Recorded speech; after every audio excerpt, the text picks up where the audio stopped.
नमस्कार दोस्तों, मैं आप सभी का अपने YouTube चैनल की ऑनलाइन क्लासेज में स्वागत करता हूं। आशा करता हूं कि आप सभी समझते होंगे जैसा प्यार पिछली वीडियोस पर देखने को मिल रहा है ऐसा ही प्यार बनाए रखेगा। अगर वीडियो आपको पसंद आए तो ज़्यादा से ज़्यादा शेयर कीजिएगा, चैनल को सब्सक्राइब कीजिएगा, वीडियो को लाइक कीजिएगा। आज का क्वेश्चन सेशन बहुत ही इंपॉर्टेंट रहने वाला बेटा। आने वाले एग्जाम के लिए DMER, HSSC, PGI, Chandigarh, NORCET, CHO, ESIC, DSSB। आज की क्वेश्चन सेशन की शुरुआत कर लेते हैं। बहुत इंपॉर्टेंट क्वेश्चन सेशन रहने वाला है। आप लोगों की स्क्रीन के ऊपर आज का पहला क्वेश्चन है, the neuron cell is made up of which of the following part. जो न्यूरॉन सेल है और कौन से पार्ट से मिलकर बनी हुई होती हैं। ऑप्शन 1 है axon, option 2 dendrites, option 3 nucleus, option 4 all of the above. जो न्यूरॉन सेल होती है, आप लोगों को पता होगा बेटा न्यूरॉन कहाँ प्रेजेंट होती है। न्यूरॉन सेल ब्रेन के अंदर होती है सर, और मोस्ट सेंसिटिव होती है ऑक्सीजन के प्रति। अगर अपन बात करके चले बेटा, अगर ये एक बार डैमेज हो गई तो ये क्या नहीं हो सकती, रीजनरेट नहीं हो सकती, इसके अंदर एबिलिटी नहीं है। अगर मैं बात करके चलूँ, आपने बहुत बार इसका स्ट्रक्चर देखा होगा। देखिएगा बेटा, मैं आपको समझाने की कोशिश करता हूँ। ये अपना होता है बीच में न्यूक्लियस सर, ये होते हैं डेंड्राइट्स, ये होता है एक्सॉन, और एक्सॉन के ऊपर ही प्रेजेंट होती है माइलिन शीथ। कौन सी शीथ बेटा? माइलिन शीथ पाई जाती है कहाँ पर? एक्सॉन के ऊपर। और माइलिन शीथ के बीच में जो गैप होता है उस गैप को अपन बोलते हैं सर नोड ऑफ रेन्यूअर। और लास्ट में बेटा टर्मिनल बटन्स पाए जाते हैं, और इन बटन्स के अंदर अपन बोल सकते हैं न्यूरोट्रांसमीटर प्रेजेंट होते हैं, एसिटाइल कोलिन सर। और अगर मैं बात करके चलूँ, दो न्यूरॉन के बीच में एक स्पेस होता है जिसे बोलते हैं साइनेप्टिक स्पेस, और साइनेप्टिक स्पेस से ऊपर प्री साइनेप्टिक और नीचे वाला पोस्ट साइनेप्टिक। अगर मैं बात करके चलूँ बेटा, न्यूरोट्रांसमीटर क्या होंगे सर? रिलीज होकर कहाँ जाते हैं? जैसे कि अगर मैं बात कर चलूँ मसल्स के ऊपर जाएंगे तो बेटा मसल को क्या करेंगे, मसल के ऊपर चैनल प्रेजेंट होंगे, और चैनल होते हैं सोडियम का होगा, पोटासियम का हो सकता है, कैल्शियम का हो सकता है, उसको ओपन करने का कार्य करते हैं। कॉन्ट्रैक्शन और रिलैक्सेशन में क्या करते हैं सर? सहायक होते हैं कौन? Neuro transmitter. अगर मैं बात करके चलूँ, जो न्यूरॉन सेल हो किससे बनी हुई होती है? एक्सॉन से भी, डेंड्राइट से भी, न्यूक्लियस से भी। सभी मिलकर किसका फॉर्मेशन करते हैं सर? न्यूरॉन सेल का फॉर्मेशन करते हैं। नेक्स्ट क्वेश्चन आप लोगों के लिए बेटा आज की क्लास का, the neuron cell is made up of which of the following part. जो न्यूरॉन सेल है कौन से पार्ट की बनी हुई होती है? Option 1 sensory, option 2 motor, option 3 skeletal, option 4 है ए एंड बी। फटाफट राइट आंसर देने की कोशिश करें। जो न्यूरॉन सेल है बेटा, ब्रेन के अंदर जो सेल पाई जाती है उसे न्यूरॉन सेल बोलते हैं, और बेटा उसके अंदर सेंसरी भी और मोटार भी दोनों फंक्शन करने की एबिलिटी होती है। सेंसरी तो अगर मैं बात करके चलूँ, किसी भी बॉडी पार्ट से सेंसेशन लेके आना सेंसरी का काम करेगा, और मैं बात करके चलूँ बेटा वापस से मैसेज को सेंड करना और रिस्पॉन्स देना उसके अगेंस्ट, अपन बोलेंगे सर मोटार काम करेगी। और सेंसरी और मोटार ऑप्शन नंबर 4 दिया गया, ए एंड बी दोनों अपने क्या रहेंगे सर? राइट रहेंगे। नेक्स्ट क्वेश्चन लोग करते हैं। नेक्स्ट क्वेश्चन है आज की क्लास का, how do neuron communicate with one another. दो न्यूरॉन आपस में कैसे कम्युनिकेट कर सकते हैं सर? ऑप्शन 1 है इलेक्ट्रिकली कर सकते हैं, ऑप्शन 2 है केमिकली कर सकते हैं, ऑप्शन 3 है बेटा through weak radio electric wave like impulse. जैसे इम्पल्स होती है इलेक्ट्रिक की ऐसे कर सकते हैं, या ए एंड बी इलेक्ट्रिकली भी कर सकते हैं सर और केमिकली भी कर सकते हैं। फटाफट राइट आंसर देने की कोशिश करें बेटा, राइट आंसर देने की कोशिश करें। दो न्यूरॉन आपस में बातचीत कम्युनिकेट कैसे कर सकते हैं? हमेशा याद रखिएगा सर केमिकली भी कर सकते हैं, क्योंकि जो टर्मिनल बटन्स होते हैं उनके अंदर केमिकल प्रेजेंट होता है, और इलेक्ट्रिकली भी क्या कर सकते हैं? आपस में कम्युनिकेट कर सकते हैं। तो अपना राइट आंसर जाएगा sir option A and B, fourth answer right जाएगा। नेक्स्ट क्वेश्चन रुक करते हैं। नेक्स्ट क्वेश्चन आप लोगों के लिए नेक्स्ट क्वेश्चन रहने वाला है। अगर मैं बात करके चलूँ, cranial nerve first to be affected by increase intracranial pressure. अगर इंट्राक्रेनियल प्रेशर बढ़ता है, इंट्राक्रेनियल प्रेशर बढ़ने के कारण कौन सी नंबर की जो क्रेनियल नर्व है और क्या होने के चांसेस होंगे बेटा? अफेक्टेड होने के चांसेस होंगे। ऑप्शन 1 है second, option 2 third, option 3 fourth, और ऑप्शन 4 है बेटा फिफ्थ। आप सभी को पता होगा क्रेनियल नर्व होती है टोटल 12। कितनी होती है बेटा? 12 होती हैं।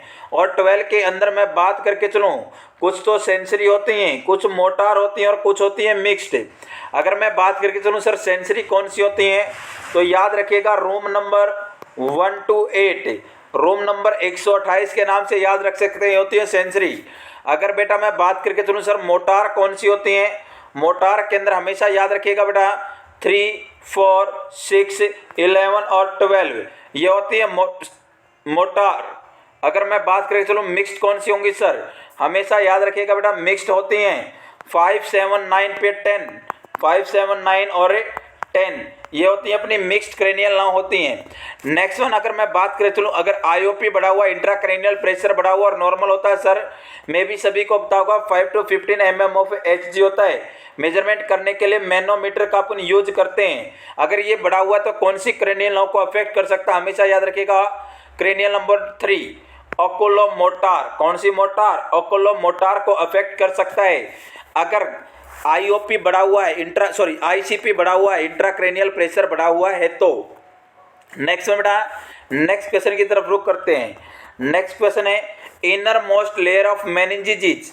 मेनिंजेस की सबसे इनर मोस्ट लेयर कौन सी होती है सर, ड्यूरामेटर होती है, पियामेटर होती है, एर्कनोइड मेटर होती है या कोरोइड फ्लेक्सिस होती है। फटाफट राइट आंसर देने की कोशिश करें बेटा। अगर मैं बात करके चलूं सर मेनिंजेस होती क्या है, outer protecting covering of a brain and spinal cord. Brain और स्पाइनल कॉर्ड की आउटर प्रोटेक्टिव कवरिंग मेम्ब्रेन को बोला जाता है मेनिंजेस। और मेनिंजेस नंबर में होती हैं 3। अगर आउटर ट्यूनर की मैं बात करके चलो बेटा याद रखिएगा डीएपी के खाद का कट्टा आता है, डीएपी के नाम से अपन याद रख सकते हैं सर ड्यूरामेटर, एर्कनोइड मेटर सर और पियामेटर।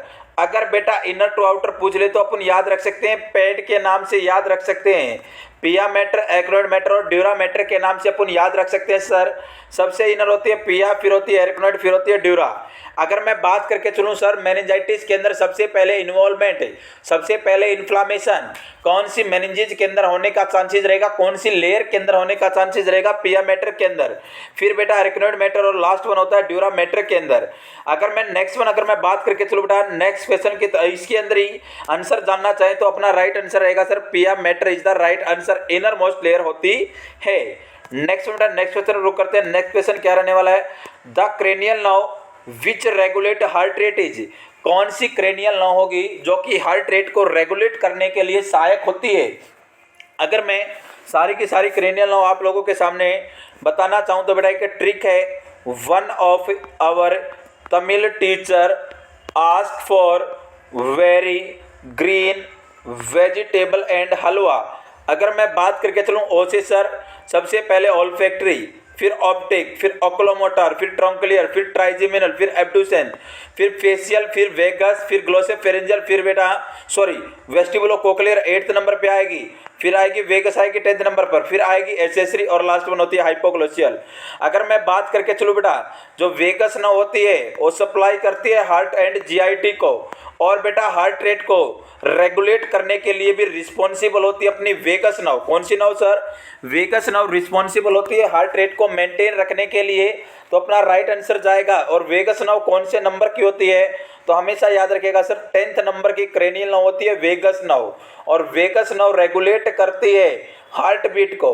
कभी भी याद रखना बेटा अगर मैं बात करें चलो हार्ट डिजीज है, हार्ट डिजीज के अंदर अपन क्या करते हैं सर कॉन्ट्रा इंडिकेटेड रखते हैं। एक तो वेल्सेलम मैनेवर को बोल सकता हूँ, एक मैं बोल सकता हूँ कभी भी रेक्टल टेम्परेचर नहीं लेना, नहीं तो वेगस नर्व स्टिमुलेट होगी और हार्ट रेट के अंदर और ज़्यादा एबनॉर्मेलिटी को क्या कर देगी, क्रिएट कर देगी। इन दोनों कंडीशन से प्रिवेंट करने के लिए हमेशा याद रखिएगा बेटा अपन कॉन्ट्रा इंडिकेशन रखते हैं। तो राइट आंसर जाएगा सर 10th नंबर की जो क्रेनियल नर्व होती है और रेगुलेट करती है। नेक्स्ट बेटा नेक्स्ट क्वेश्चन जरूर करते हैं। नेक्स्ट क्वेश्चन आज की क्लास का, papillary contraction is controlled by which cranial nerve. कौन सी क्रेनियल नर्व होगी जो कि पेपिलरी कॉन्स्ट्रिक्शन के लिए कंट्रोल करने में सहायक होती है, जो अपने प्यूपिल को कॉन्स्ट्रिक्ट करने में सहायक होती है। ऑप्शन फर्स्ट है फर्स्ट, थर्ड, फोर्थ और फिफ्थ। अगर मैं बात करके चलूँ आई के अंदर टोटल 6 मसल होती हैं। कितनी होती है बेटा, टोटल 6 मसल होती हैं आई के अंदर। अगर मैं बात करें superior rectus, inferior rectus, medial rectus, lateral rectus, एक होती है सुपीरियर ऑब्लिक, एक होती है इन्फीरियर ऑब्लिक। तो हमेशा याद रखिएगा बेटा 4 मसल्स का आई की बॉल मूवमेंट कराने के लिए सहायक होती है कौन सी? ओक्यूलोमोटर क्रेनियल नंबर 3। और 4 मसल्स की मूवमेंट कराने का काम कौन करती है? ओक्यूलोमोटर। एक का करती है 4th और एक का करती है 6th नंबर की क्रेनियल नर्व। और बेटा प्यूपिल को कॉन्स्ट्रिक्ट करने के लिए भी कंट्रोल करती है, कौन करती है? 3rd cranial nerve. अपना राइट आंसर जाएगा। नेक्स्ट वन, अपन नेक्स्ट क्वेश्चन रुक करते हैं। नेक्स्ट क्वेश्चन है बेटा, speech centre is. Speech centre क्या होगा? Broca's area, premotor area, frontal area या पोस्ट सेंट्रल एरिया? फटाफट राइट आंसर दीजिएगा।